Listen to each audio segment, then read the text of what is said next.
everyone, welcome to Kanen Coffee. Here we have a brebille espresso machine.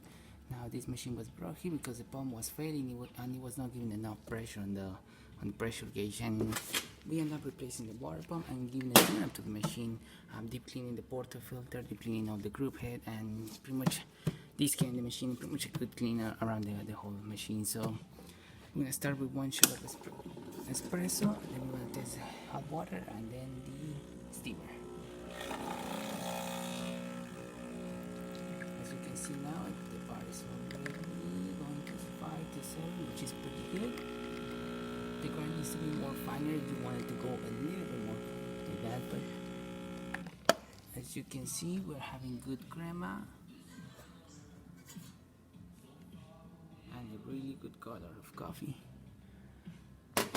This is an open basket, so we don't have the spouts. It's a little more hard to get it like without being so messy. So we're now gonna test the hot water. As you can see, working perfectly fine with the good flow and the steam with really nice pressure.